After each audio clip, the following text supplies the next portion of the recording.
Tá. Tá me ouvindo? Mário, queríamos, Mangaba, te agradecer demais.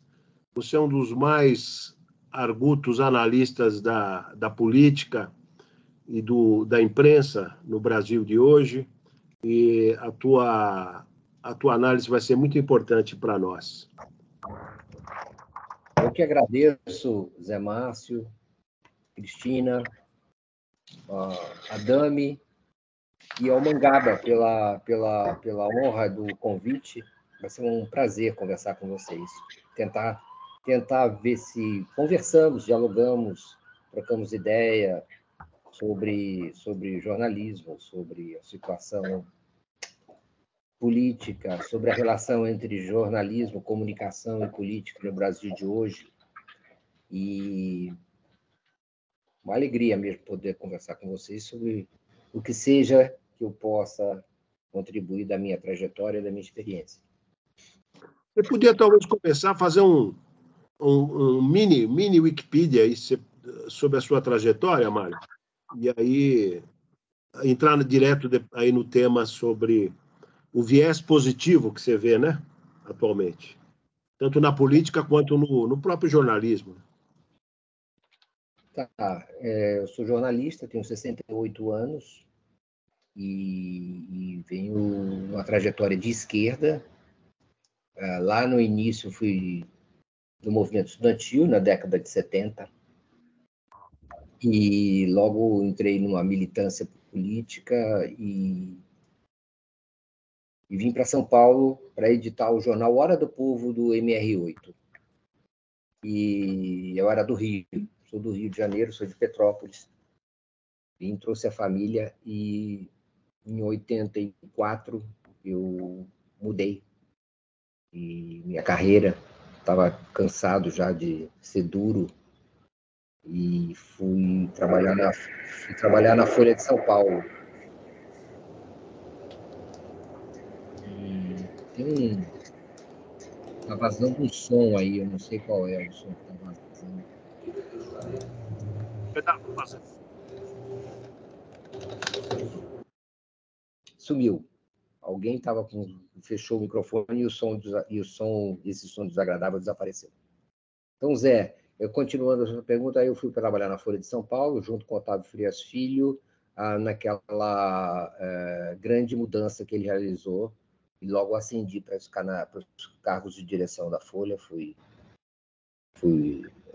editor de esportes, redator da área internacional, depois fui ser diretor da sucursal de Brasília, na Constituinte, de 88, né? Mas eu fui para lá em 87. Voltei para São Paulo para ser secretário de redação, depois fui para os Estados Unidos, passei um ano na Universidade de Stanford, fazendo um fellowship, voltei para ser ombudsman, fui ombudsman em dois mandatos, repórter especial, editor da revista da Folha. Em 99 eu saí, fui para a Universidade de Exeter, na Inglaterra, fazer um mestrado em drama antigo e sociedade, teatro antigo.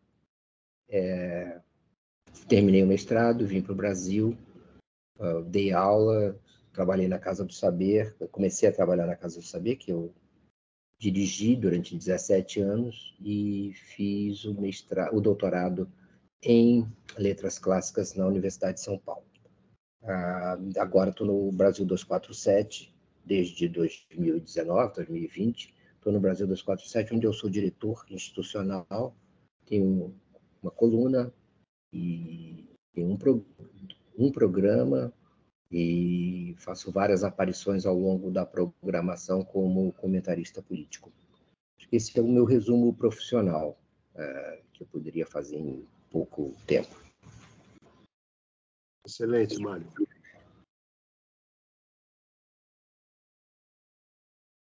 Indo agora para o contemporâneo, né? Esse título que a Cris, esse viés positivo, né? Se você pudesse falar do governo Lula e a mudança que já houve na imprensa, né? Já houve uma mudança interessante. Precisa mudar mais, mas...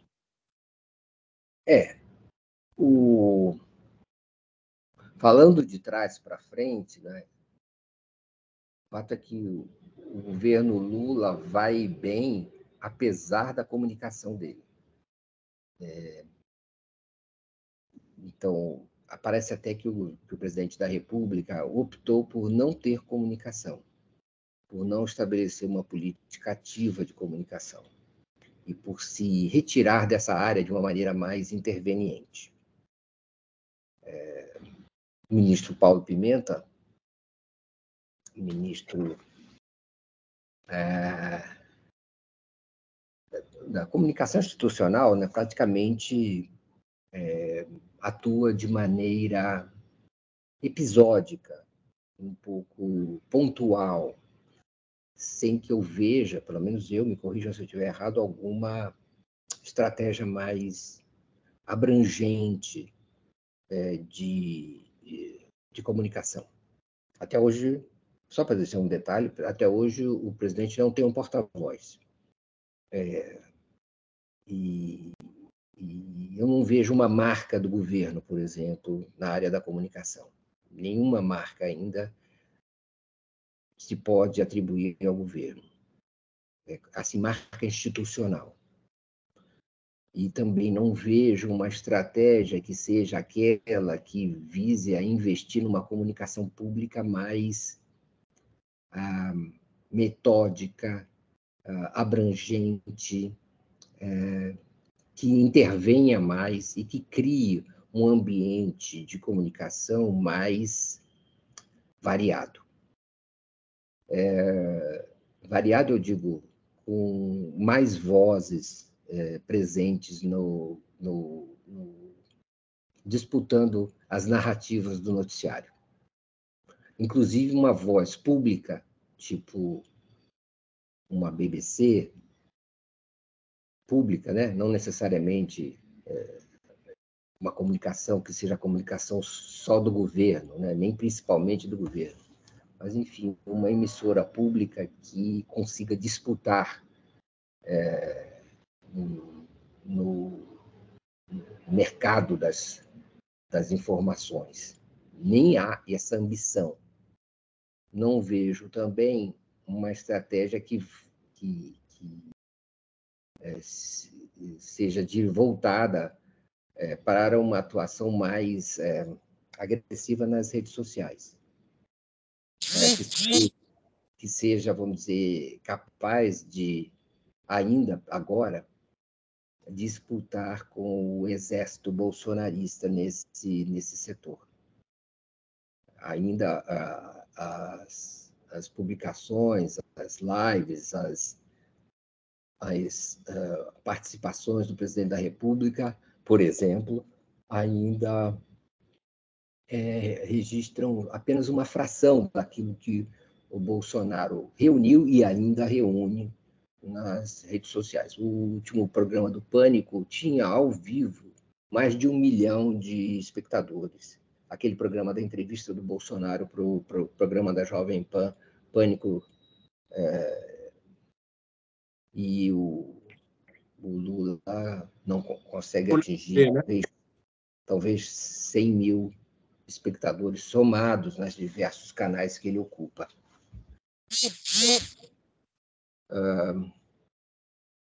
Isso vai em diversas áreas, mesmo no investimento. O governo não tem uma atuação centralizada na área da publicidade, não consolidou as publicidades das grandes estatais, como em outras ocasiões conseguiu fazer, para, digamos, direcionar esse material publicitário de maneira estratégica. E as contas publicitárias altíssimas que essas estatais, principalmente elas, mas também o governo central,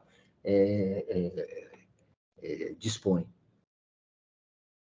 Então, eu sinto também que há aí uma espécie de atuação atomizada, uma certa atuação que deixa ao sabor, ao que parece, ao sabor do gestor local.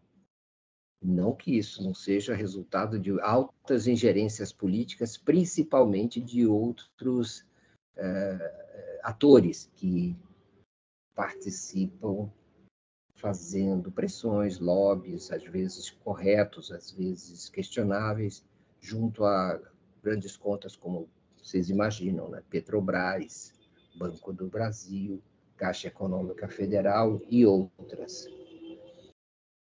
Então, também nisso eu sinto uma falta de estratégia. E eu acho que tem um certo sentido intencional, se é que eu busco uma justificativa para isso, um certo sentido intencional do presidente Lula, que é não mexer na comunicação.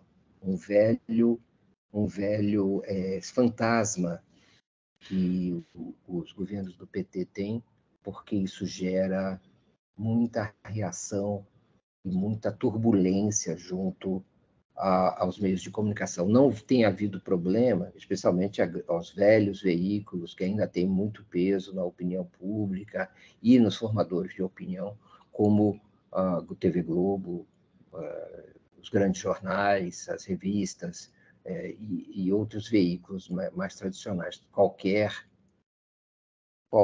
ingerência nessa área é logo recebida com uma reação desproporcional por parte dos veículos. Mas o momento é favorável, como disse o Zé Márcio, as notícias são animadoras, são positivas em geral para o governo, mas ainda isso serve como uma justificativa para não, como é que se pode fazer, não fazer marola nessa área da comunicação. Fica essa espécie de cordão sanitário em torno dessa área e uma certa desmobilização, ou uma certa amadorismo, ou uma certa construção nessa área acaba sendo até tolerável, se não positiva, para não gerar atritos enfim, colisões que podem perturbar o que na área política é uma espécie de desdobramento da frente ampla, né?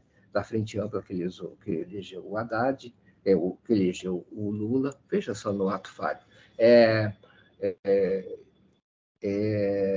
Ela encontrou, já na campanha eleitoral, uma certa recepção, se não neutra, positiva, dos grandes veículos, especialmente da TV Globo, tolerante em relação à atuação que teve em outras eleições e em outras épocas em relação ao presidente Lula diante da ameaça do Bolsonaro nessa eleição, o que acabou neutralizando essa centro-direita, coisa que está espelhada também pela presença do Alckmin na vice-presidência, né, e de outros ministros, mas especialmente talvez do Alckmin, que colabora para essa neutralização do centro.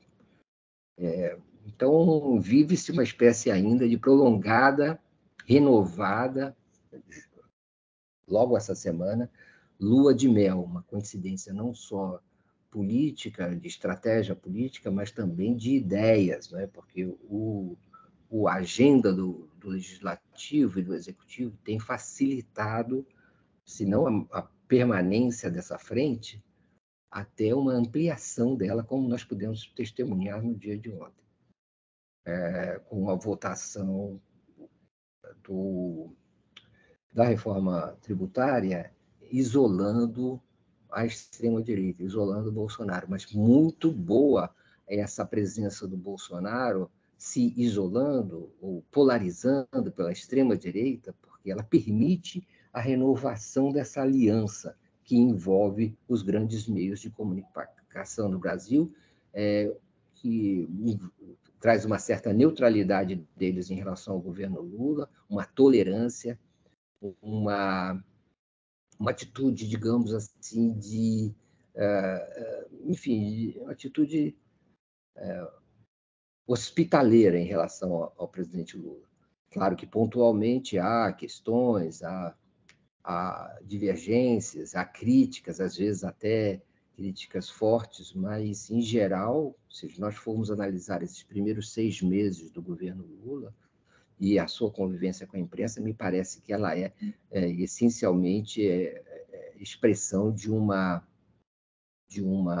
vontade que dê certo, uma unidade e uma tolerância que se expressa principalmente hoje em dia numa espécie de eleição Fernando Haddad como uma espécie de escolhido para representar as boas ideias, a sensatez, a negociação, o trânsito, não é? E também não é o que facilita essa adesão. Alckmin e Haddad representam cada vez mais, são, obviamente, hoje em dia, bem vistos aos olhos do poder econômico, mesmo dos representantes do capital financeiro, dos financistas. Então, é essa situação, não há nada que vá mexer nessa área da comunicação enquanto não houver uma grande crise no governo Lula, que o obrigue a se movimentar e a tratar dessa área como uma área estratégica fundamental ali naquele, digamos assim, dentro do Palácio do Planalto, né, como estratégia essencial de funcionamento e sucesso do governo. De certa maneira, que quanto pior a comunicação hoje em dia, parece que é melhor para o governo. Até agora, a coisa anda sem muita... Anda sozinha, né? Anda pelo lado político, anda pelo impulso que a política está dando para a comunicação, e os seus veículos de comunicação, hoje em dia, mais do que nunca, são os grandes veículos, né? Meio que se repete uma frase que já vem lá do primeiro governo Lula, se eu não me engano, dita pelo Zé Dirceu, pelo Franklin Martins, que dizia assim: nós não precisamos de um veículo de comunicação, nós, o governo, nós não precisamos, nós temos a Globo. Então, talvez isso esteja, efetivamente, me parece que, mesmo que não seja de forma assumida, é isso que está funcionando hoje em dia. Mário, deixa eu aproveitar. Excelente, excelente. Você deu um panorama excelente. Mas queria aproveitar, você junto conosco, né, participou seguramente mais de 100 reuniões, seguramente mais de 100 reuniões virtuais em que também participou o ministro Haddad. Quer dizer, eu posso dizer que você conhece também, não só por isso, mas também por isso, as ideias, o estilão, né, do Haddad. Se você pudesse, em cima dessas, você é um profundo analista da política brasileira e não só do jornalismo, da política. E essa experiência que você teve de participar de mais de 100 reuniões aos domingos, né? Como é que você... quais as qualidades que você destacaria do Haddad? Bom, o Haddad é um tremendo quadro político, né? E um sujeito que aprendeu muito, melhorou muito ao longo da trajetória dele. Ele é um quadro completo. Mas ele tem que lidar com grandes contradições, né? E a gente percebe isso. Ele engendrou uma saída que é uma saída para a questão das contas públicas, que é o arcabouço fiscal e o fim do teto de gastos, que é muito criativa. De certa maneira, manteve uma regra fiscal rígida, mas conseguiu vendê-la de uma maneira muito, muito hábil. Principalmente conseguiu arrastar, e a gente sabe disso, né, Zé, a resistência intensa que o PT, a direção do PT, realiza e realizava de forma cerrada a essas propostas. Ela foi neutralizada, a direção do PT, e o Haddad passou, e ele é um quadro que tem uma outra virtude, pelo menos entre nós, né? Ele é muito, muito aberto ao debate, ao diálogo, muito permeável, enfrenta razoavelmente bem as polêmicas, e não as dentro do PT, essas ele realmente chuta o pau da barraca. porque ele também não tem vida mole lá dentro do PT, não é? Alguns amigos meus dentro do PT falam, a gente põe, dentro do PT ele tem que cantar fininho, porque não tem moleza para ele. Então, mas ele venceu, ele vem vencendo, e a conjuntura vem nos favorecendo de forma impressionante. Até parece que realmente a sorte está beneficiando não só o Lula, como também o próprio Haddad. A maré é muito positiva, e os números, sempre haverá números muito positivos, eu creio, a partir desses degraus que estão sendo atingidos agora. Acontece que e esses números favorecem que o Haddad realize algo que seria impossível se os números não fossem tão positivos, que é neutralizar o PT, neutralizar essas lideranças de esquerda do PT, e aí ele toma a iniciativa e navega com autonomia em contato direto com o presidente Lula, realizando uma espécie de gestão autônoma, gestão independente.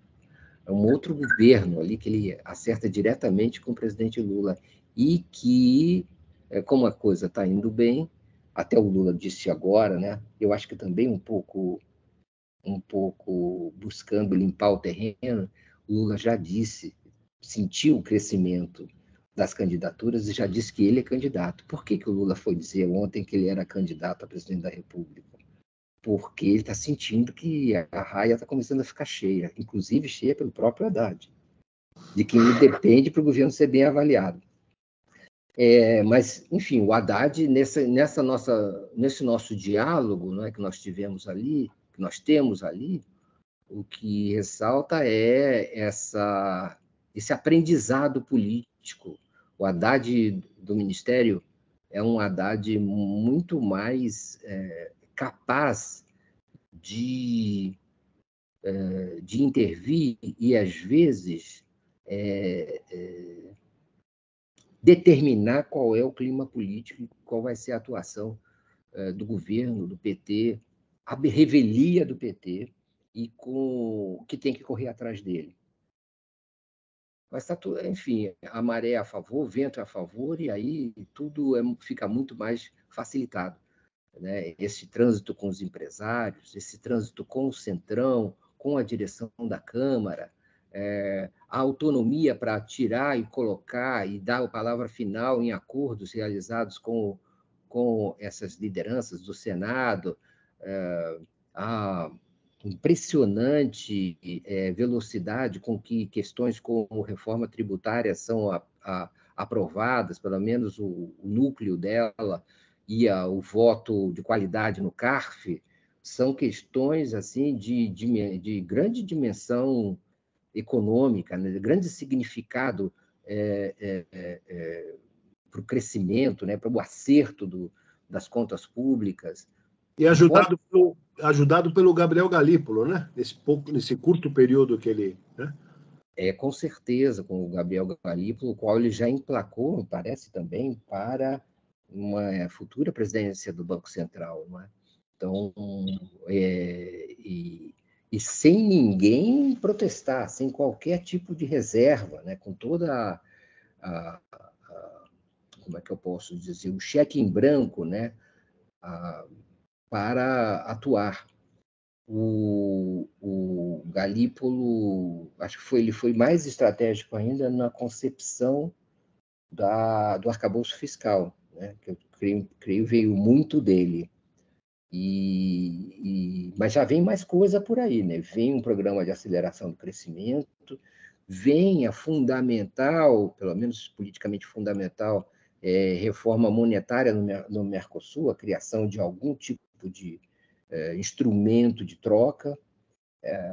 Então, vamos dizer assim, a amplitude das questões envolvidas é relativamente grande, a velocidade me parece alucinante, das medidas que vêm sendo tomadas, inclusive algumas que, como a reforma tributária, com todas as críticas que se pode fazer a ela, eram questões que vinham se arrastando, todos nós sabíamos, há décadas, e que foram, com certa facilidade, encaminhadas.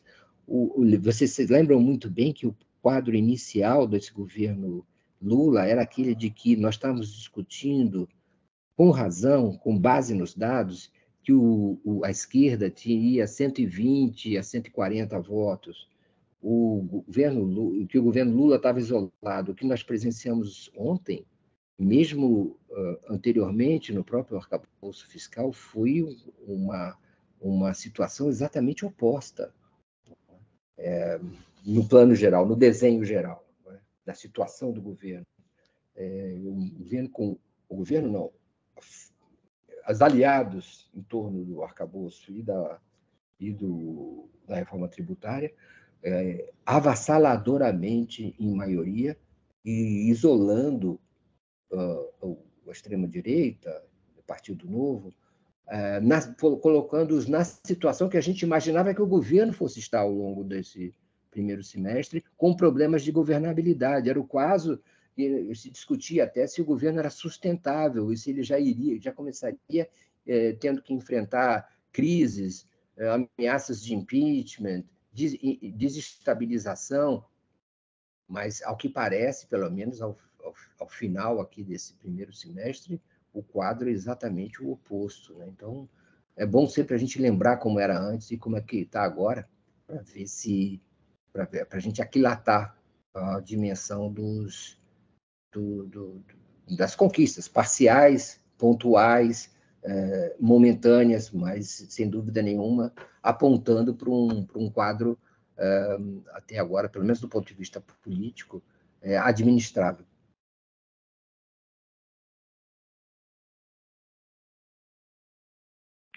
Fala, Dami.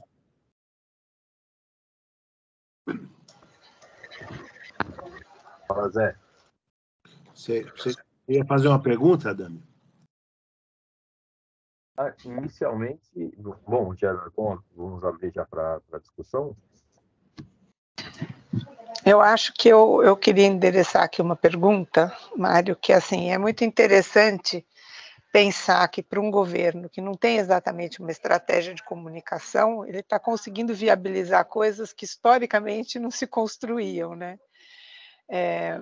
Eu queria que você refletisse um pouco com a gente se existe uma relação entre essa falta de estratégia de comunicação enfim, conseguir fazer essas articulações, construir e viabilizar ações tão importantes, tão significativas, e, ao mesmo tempo, se essa falta de estratégia de comunicação se relaciona com o fato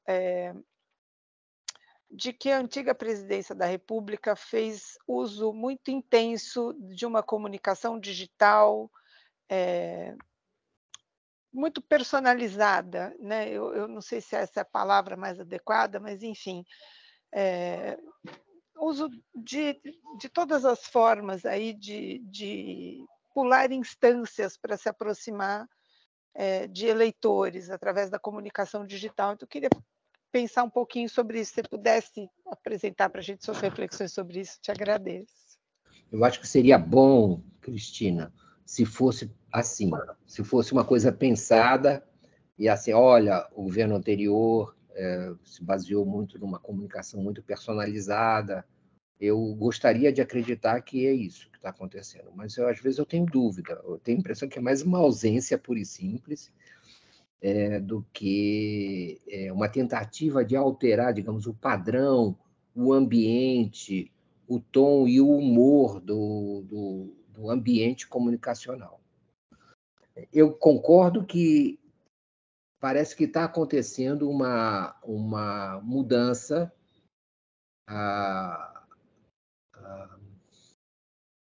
que a gente nota nas ruas, a gente nota uma mudança política, que a gente nota em algumas situações. Né? O país parece menos... Eu não digo que ele não está tão polarizado, ele continua polarizado. Ele só não está tão atritivo. não está tão... o assédio não é tão constante e frequente. Mas quem é bolsonarista continua bolsonarista, quem não é, continua que não é bolsonarista. Quem é petista continua, e quem é do centro continua.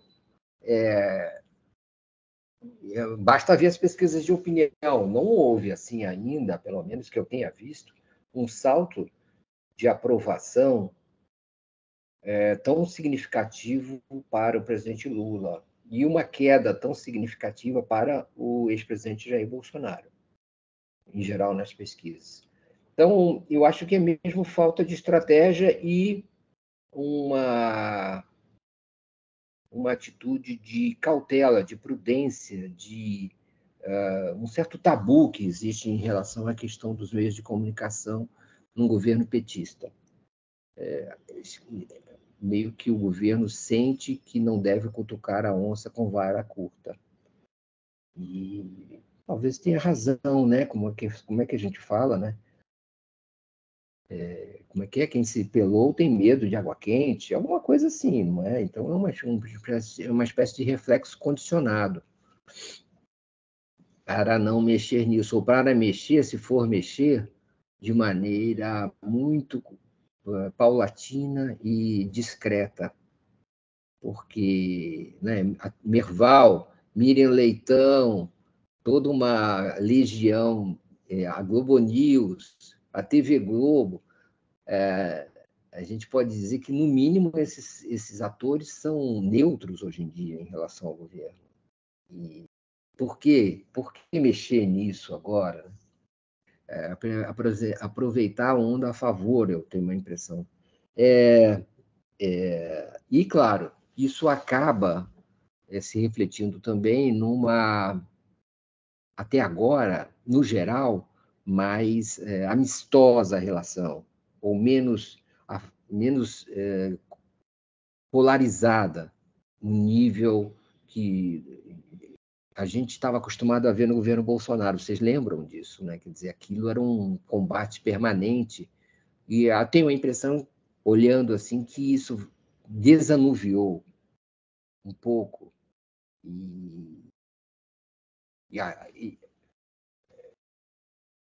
Embora para o governo Lula sempre é bom quando o Bolsonaro aparece, porque o Bolsonaro não há nada que consolide mais a frente ampla, o centro, aproxime mais o centro da esquerda do que a presença do Bolsonaro. Então, Bolsonaro nunca pode sair da fotografia, e o PT não pode deixar que ele saia da fotografia jamais. E, graças a Deus, para o PT, o Bolsonaro está fazendo tudo o que é possível para se manter na foto, o que arrasta até a centro-direita e até o bolsonarismo, parcelas do bolsonarismo, para o barco da frente ampla, né? Desses aliados, de forma contraditória e confusa, mas o fato é que nós estamos presenciando isso agora. Tem preço isso? Não tem preço o que aconteceu ontem para o PT, para o presidente Lula, né, enfim, para essas forças aí, é uma delícia. E ver aquela cena do Bolsonaro presente, ativo, interveniente, de público, acaba justificando tudo, acaba, né, compondo a fotografia, o quadro de maneira ideal. Fica Bolsonaro, deveria ser o lema do presidente Lula para conseguir, né, navegando e fruindo dessa lua de mel.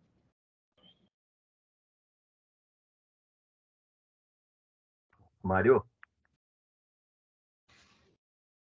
estão me ouvindo? Pois não, estou te ouvindo sim. Vou fazer uma pergunta.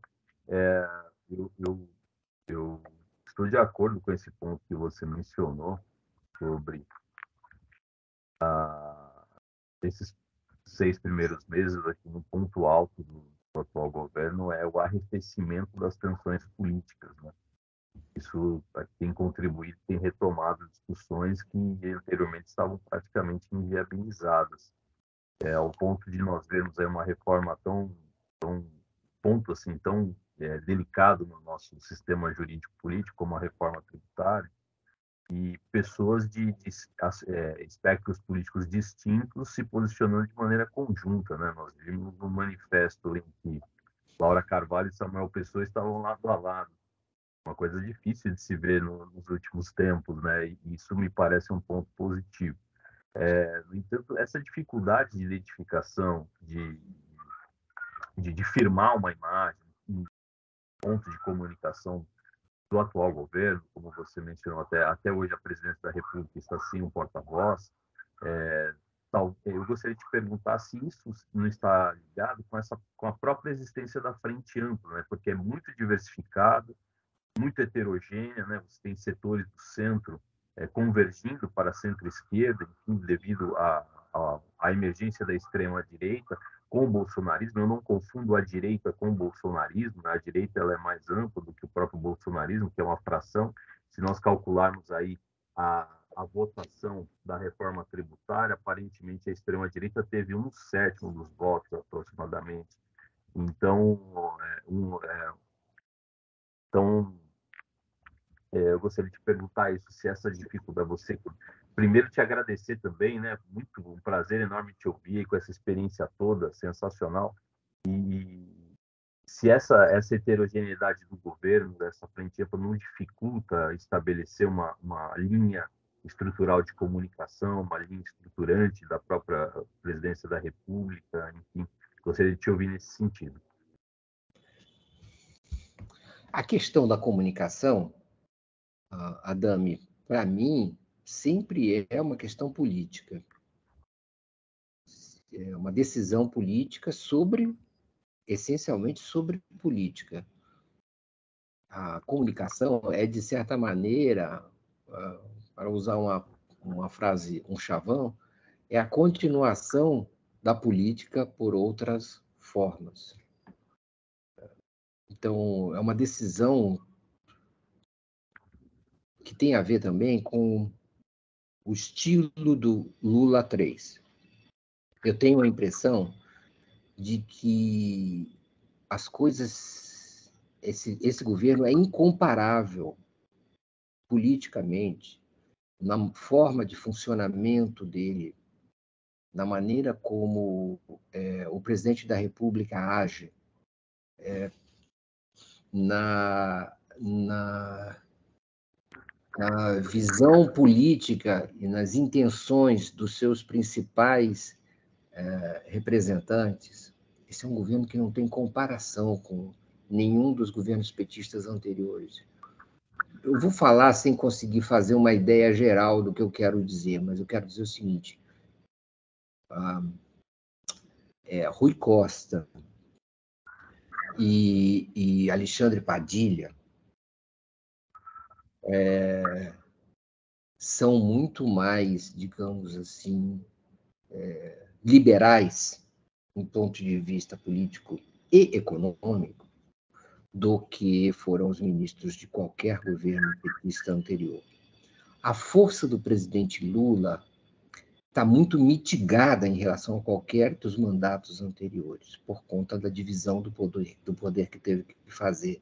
Isso é resultado tanto da montagem da Frente Ampla para derrotar o Bolsonaro, quanto da montagem, da vantagem exígua que o presidente Lula teve sobre o seu adversário nas eleições de outubro passado, o que obrigou a mais concessões ainda na montagem do governo. Uma coisa que nós estamos fazendo, vendo o governo ainda se envolvendo em remontagens, rearranjos da estrutura ministerial, uma mobilização muito forte de emendas parlamentares. Tudo isso também é resultado das dificuldades que o governo tem de montar uma maioria, uma situação estável, com uma grande vantagem sobre as ameaças que existem no horizonte. Então, esse aspecto, quer dizer, um governo muito mais partilhado e muito menos, digamos assim, ideologicamente orientado, no sentido das teses do PT, da esquerda, e mesmo das questões, eu diria, mais sociais. E também da tradição petista, né? Eu acho que esses ministros não são, digamos assim, daquela veia tradicional do Partido dos Trabalhadores.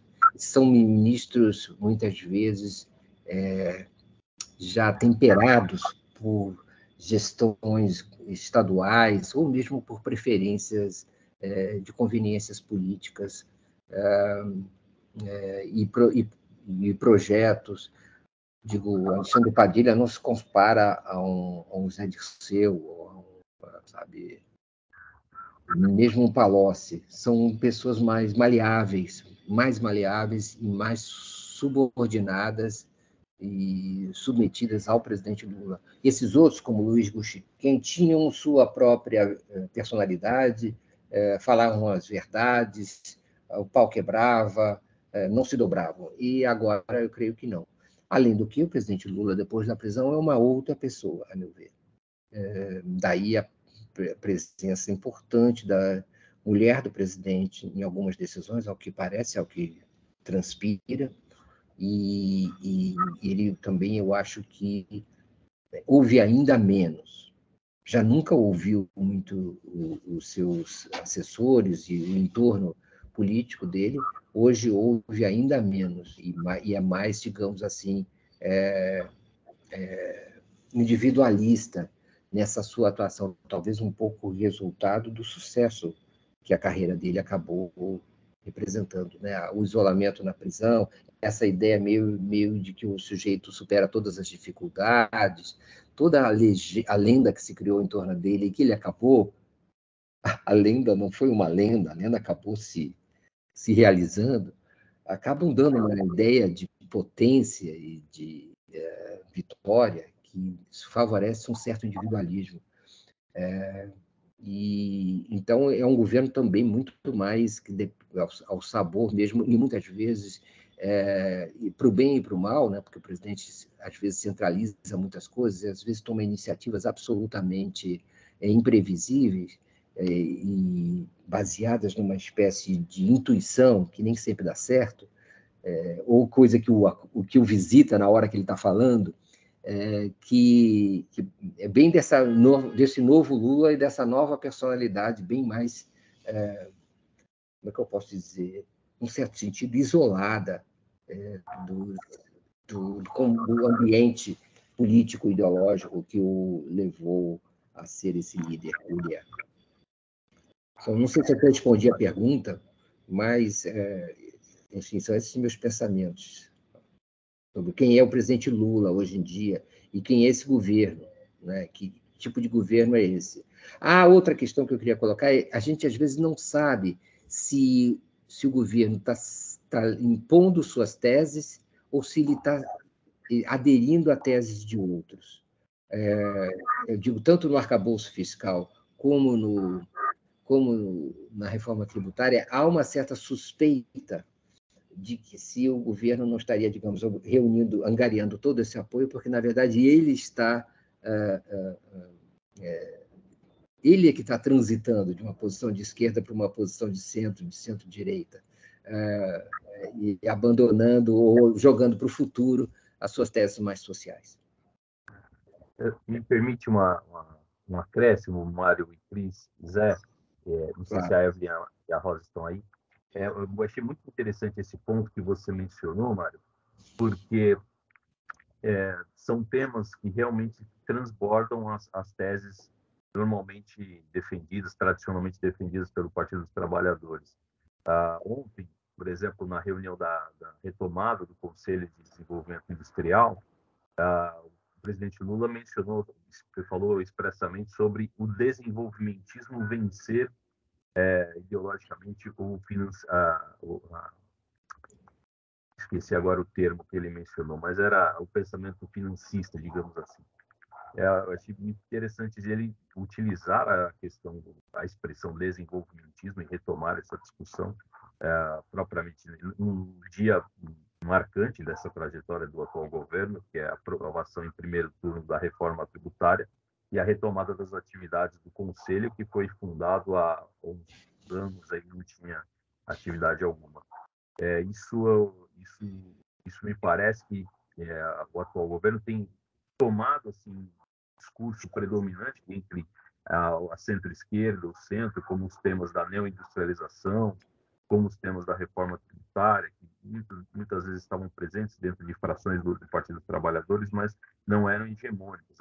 É difícil ter essas visões, mas esses temas como industrialização é um tema assim da centro-direita, da esquerda ao centro, é um tema assim amplamente aceito, inclusive frações de direita também discutindo isso.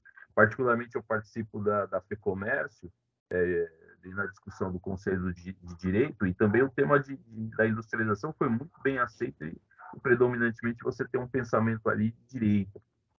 Isso são frações assim, que muito bem aceitaram essa discussão em relação à retomada da industrialização. Me parece que o governo está tentando ser esse campo em que dá vazão às demandas que estão mais sedimentadas ou consolidadas já no âmbito do pensamento acadêmico, do pensamento ou das estruturas econômicas, enfim. Um outro exemplo, a própria reforma proposta pelo ministro Haddad, teve uma aceitação, e não foi pequena, uma aceitação em boa medida pelo próprio mercado financeiro. Isso é muito interessante da capacidade de trânsito que tem ocorrido, né? Que claramente nós sabemos as frações de classe, as frações de grupos que compõem esses segmentos da sociedade. E eu tenho essa impressão que tem acontecido uma certa reverberação positiva, né, em acolher essas teses, esse pensamento que tem sido levado para o governo. Uma complementação. Tá? Eu só queria também complementar, dizendo, eu não sei até que ponto essas manifestações progredirão além da retórica. Tenho minhas dúvidas sobre, na hora dos sacrifícios e dos, digamos assim, das medidas concretas para que isso se transforme num programa coerente, para sair do chão, vai ser necessário um debate, uma imposição sobre frações importantes que resistem a ela, especialmente se ela envolver certos redirecionamentos de recursos. Então, eu acho que às vezes o presidente Lula tem a tendência, e mesmo a sociedade, algumas frações aceitam na palavra, ou propõem na palavra, mas na hora da coisa virar ação, eu acho que vai ser mais difícil, bem mais difícil. Tanto vai ser mais difícil, porque as resistências não serão pequenas. Há um certo trade-off aí, né? Uma certa coisa. Você aprova a reforma, eu te dou o CARF, eu te dou alguns programas sociais, algumas isenções sobre cesta básica, sobre ProUni. Aí tem uma certa negociação que aí o social entra nesse meio, e talvez o industrial talvez entre em algum momento, mas eu tenho a impressão que um programa de desenvolvimento, o desenvolvimentismo, envolve uma mobilização extensa, não é? Uma coisa potente para sair do chão, né? Então, e é mais até do que a indústria, embora a indústria já seja, vamos dizer, uma carga enorme, mas envolve até mais do que a indústria, envolve instrumentos, vários instrumentos, e isso eu quero ver, já estou vendo coisa que eu nunca imaginei, vamos ver se isso acontece também. Mário, você como um homem de comunicação, de imprensa, e um profundo analista do setor, fenômenos que já não são tão recentes, mas eu fico ainda me impacta.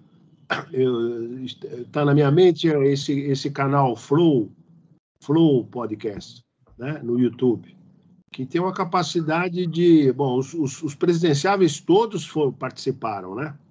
Aí você vai ver, tudo bem, era uma campanha presidencial, mas as visualizações são milhões, não é milhares, milhões, milhões. Aí vão artistas, políticos disputando outros mandatos, também a visualização é um negócio... Eu estou querendo dizer o seguinte, mudou, os meios de comunicação sofreu uma mudança significativo. Bom, o próprio canal que você participa, né, evidencia isso. Se você pudesse falar um pouquinho sobre isso? Bom, não sei vocês, mas eu sou muito alheio ao que acontece nesse mundo, então vou falar de orelhada. Esse pessoal, o nível da comunicação, aliás, eu preciso acompanhar mais. Eles dão um banho em todos hoje em dia, inclusive em algumas televisões. E eu sou um fenômeno engraçado, sou um fenômeno de comunicação, muitas vezes à parte dos comunicadores, né? Eles são quase que freelancers, influenciadores, que se fizeram por seus meios, né? Meio que à margem. E continuam um pouco à margem do jornalismo letrado, do jornalismo ou da comunicação de qualidade. Você pega aquele Igor 3K, que hoje é o líder do Flow Podcast, tudo bem, é um menino inteligente, não reconheço isso, mas a verbalização dele é um negócio impressionante, quer dizer, o uso de palavrão, e é uma coisa que choca as nossas gerações, né? Mas isso dá um canal direto com o grande público, né? Mas posso fazer uma pergunta, assim, em que medida que a gente tem certeza dessas visualizações e não são robôs? Porque eu, a certa altura do campeonato, tive um blog e estourou de visualização, levei um susto e, na verdade, era um robô invadindo o espaço do blog e aparecia como visualizações, não eram pessoas. Não, pode até ter tido e tem a ação de robô, mas não, em geral não, viu, Cris? É impressionante. Bom, tanto é que todos os presidenciáveis foram, né? E a visualização foi enorme mesmo. É impressionante, é impressionante. Eu acho que, inclusive, tem auditagem dessas grandes aí, acho que tem auditagem para detecção de impulsionamento, com dinheiro da audiência, com compartilhamentos também impulsionados e com audiências falsas. Acho que tem uma certa auditagem nisso. Então, isso é verificado. O que é isso que acontece? Eu acho que merecia uma conversa à parte. Eu tenho a impressão que isso é um fenômeno aparentado da comunicação que é, sabe, eu vou falar uma coisa de uma maneira preconceituosa. É bem sucedido porque é ruim.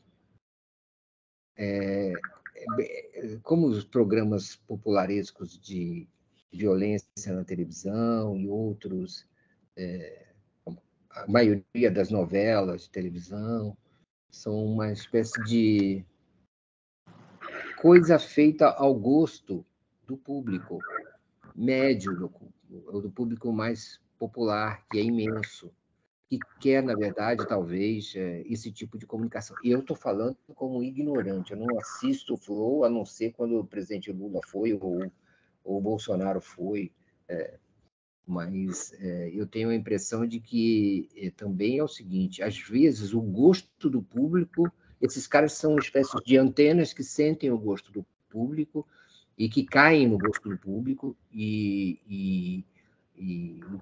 sabe, quando o gosto do público vira uma espécie de poder supremo, e o público é que se apossa pelo seu gosto, se apossa do caminho desses veículos. Mas o fato é que eles são um fenômeno, não há comparação. Isso não é só no Brasil. Fora do Brasil, alguns podcasts também são feitos por aquele... Esqueci o nome dele, aquele cara que foi o juiz de MMA nos Estados Unidos e tem o maior blog americano, Joe Rogan, eu acho que é o nome dele. É o Logan.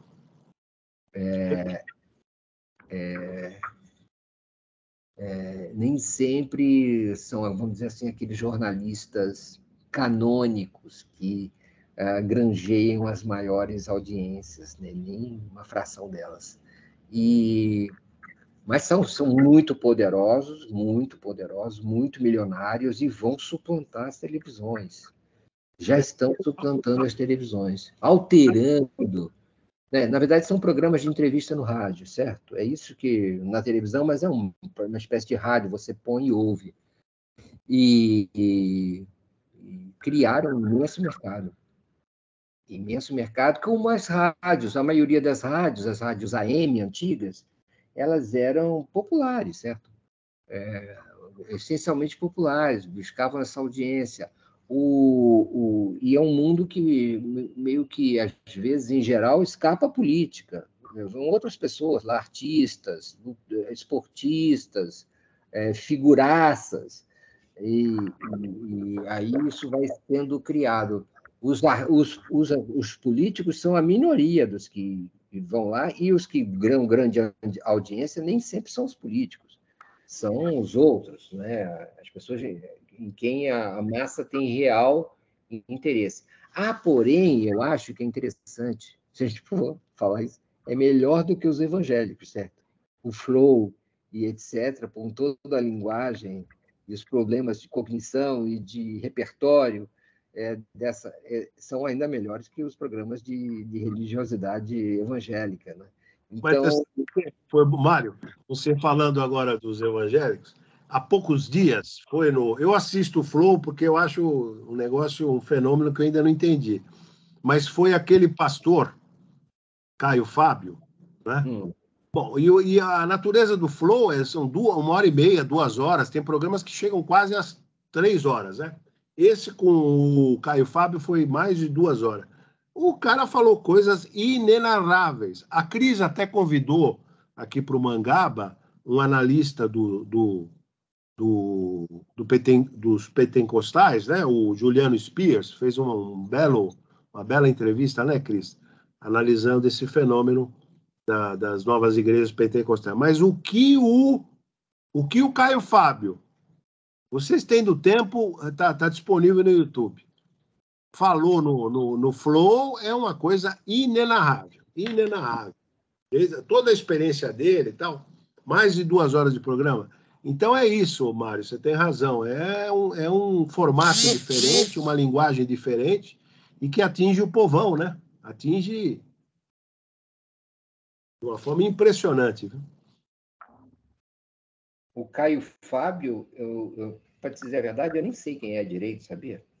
Não, o Caio Fábio foi um pastor que exerceu um papel importantíssimo no desenvolvimento e na aglutinação do neopentecostalismo nos anos 80 e 90. Depois ele teve envolvido naquele dossiê Caimã, lembra? Lembro. Ele caiu em desgraça ali, porque aquilo era fake, né? Você lembra? Enfim, mas ele tinha ele presidia a associação deles. É um cara que tinha influência no Edir Macedo, né, nesse Malafaia, enfim, foi um cara foi e ainda perdeu importância, mas ainda é um cara importante nesse segmento, né? Pastor Caio Fábio. Vou ver. Ele era ligado ao PT também, não? Ou ele apoiava muito o PT? Era algo mais Teve uma né? interlocução grande com o Lula, sim. Inclusive tem um episódio que ele narra, também deve ter feito, que o Lula teria pedido que ele fizesse uma internação de uma doação do líder da Líbia, o Muammar Gaddafi, teria doado uma grana para a campanha do PT, e ele fala nisso até hoje. Enfim, uma figura polêmica, esse Caio Fábio, mas é impressionante se vocês olharem o número de visualizações que essa e outras entrevistas dão. Né? Impressionante. Há aí, porém, só para assinalar, um certo interesse pelo jornalismo. Né? Sim. Sim. Mas, com certeza, é uma nova linguagem, é uma nova estrutura, é algo para a gente olhar, analisar, entender, porque precisa, né? Seja para decodificar, seja para fazer algum tipo de inserção. Agora, me chama sempre muito a atenção o fato de que essa comunicação direta, ela derrete fronteiras entre público e privado, né? A gente tem uma expressão que chama esfera público-técnica mediatizada, ela dá um palco para o indivíduo, né? E, ao mesmo tempo, derrete estruturas de mediação que são importantes na política. Então, eu olho para essa situação que vem se construindo com bastante preocupação. E uma ausência de quem tem um papel, né, de mediar, enfim, de se apresentar e dizer que veio, eu também acho que é algo para a gente refletir sobre. Aí houve uma imensa transferência de poder, né, dos mediadores para outros influenciadores, né, dos mediadores tradicionais para outros, né, e de todo o sistema para cada pessoa, que pode realizar diretamente essa mediação. Então, essa reorganização trazida pela tecnologia, eu tenho a impressão que é irreversível, não é? E ela causa muitas turbulências, muitas instabilidades, e é isso, é quase como um fenômeno como o desequilíbrio ambiental. Mário, desculpa, eu ia te fazer uma pergunta e acabei perdendo o momento ali, mas se você pudesse fazer alguma consideração, eu tenho visto, não sei se você viu falas recentes do Ciro, o Ciro destemperou de vez, né?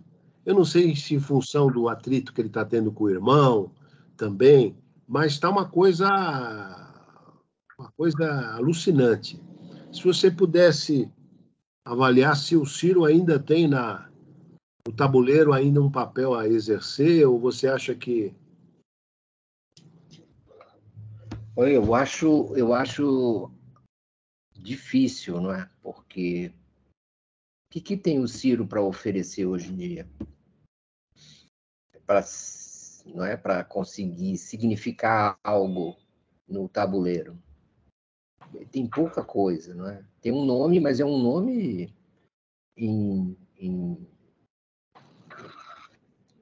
tenho a impressão em decadência, né? Eleitoral, e tem boas ideias, e eu acho alguns diagnósticos dele são impressionantes, mas muitas vezes desperdiçados numa espécie de extrapolação da personalidade, né? Que é exagerada e uma conflituosidade permanente, né? Um conflito eterno, um certo desconhecimento de como é que o eleitor e o público reagem a esse tipo de agressividade. E tem um partido muito fraco, e tem problemas na família, e parece que tem problemas de dívidas também. Não é? Teve um apartamento que ele mora, correu o risco de ser leiloado, é isso, Zé? Alguma coisa assim, por conta de, ou penhorada por conta de... Ações, né? Ações de compromissos sociais ali e tudo.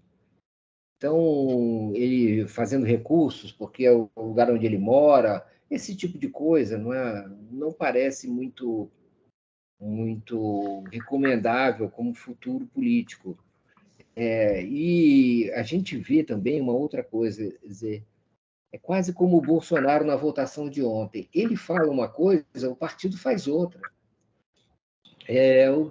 O Ciro fala, o Lupe faz o que quer. Não tem a menor condição de realmente nuclear uma estratégia disciplinada, organizada e paulatina de galgar postos. O Lupe vai Se depender do Ciro, o inimigo é o Bolsonaro, é o Lula. Se depender do Lupe, ele já está dentro do governo, já entregou tudo. Então, é uma situação meio complicada, em que parece que o Ciro tem que fechar os olhos para a realidade política e se continuar vivendo de uma maneira um pouco solipsista, não é? Como tem sido nos últimos tempos. Ele pode ser instrumento para não é, para o PDT continuar aparecendo na cédula, porque tem que ter um candidato, mas não para sonhar em avançar. Na verdade, o Ciro é esse, é um jeito que o PDT usa para depois negociar o segundo turno e ganhar 1 ou 2 ou 3 ministérios. Não passa disso, e para vitaminar o fundo eleitoral e o fundo partidário. Mário, eu sei que o tempo já está esgotando e a Cris ainda vai fazer a última colocação, mas valeria a pena a gente explorar, porque tudo caminha para uma reeleição do Lula, não é? Mas tem um ator político ali que joga parado, que, aliás, ele é o que ele é, porque sempre jogou parado, que é o Alckmin, né? Em havendo algum curto-circuito aí, muda tudo, né? Você acha que o Alckmin gostou do Lula dizer ontem que ele é candidato a presidente da República? Você acha que mesmo o Haddad gostou dele se precipitar e dizer que ele é candidato a presidente da República? Mas o Haddad, justamente naquele pega a ascendente da curva de apoio dele, vem o Lula e já disse que ele é candidato. Mas o Alckmin, como um profundo conhecedor de Heidegger, ele sabe que nós somos seres para a morte, né? Então ele está ali em stand-by também, né? A premissa da sua pergunta deveria recuar um pouco, eu acho, Zé, para considerar a possibilidade de nem tudo ir bem no futuro. Não precisa de muita coisa, alguns sinais internacionais, mesmo um ou outro escândalo nacional, para que a coisa possa rapidamente degringolar. É preciso que as coisas funcionem, todas elas, como estão funcionando até agora. Todos os elementos são favoráveis. Tudo, até agora, é sorte, bonança. Agora, sim, aí o Lula esqueceu do Alckmin, ou lembrou do Alckmin. Né? Ou lembrou. Cris, faz a última pergunta, porque o jeton do Mário é caríssimo. Não, eu acho que eu não tenho pergunta não, Mário. Eu queria agradecer tua participação, tua presença. Queria saber se tem mais algum recado que você quer deixar, mais alguma coisa que você queira falar que a gente não tenha ou perguntado ou mencionado. Não, acho que não. Acho que não me ocorre nada agora. Foi um prazer participar. Uma honra mesmo, uma alegria. E estarei sempre disponível, sempre que vocês me chamarem, contem comigo para colaborar com essa iniciativa tão legal que é o Mangaba. Ah, que legal. Não oferece não, porque a gente chama. Mas na próxima tem que ser presencial, seguido de um almoço. Nossa, ótimo. Bem gostoso. Combinado. Né? Então tá bom. Então agradeço. Mário, obrigado, Cris. Obrigado, Adame. Imagina, Zé. Você ia falar alguma coisa? Como é que é, Cris? Não, eu perguntei se você ia falar alguma coisa. Não. Só agradecer, reiterar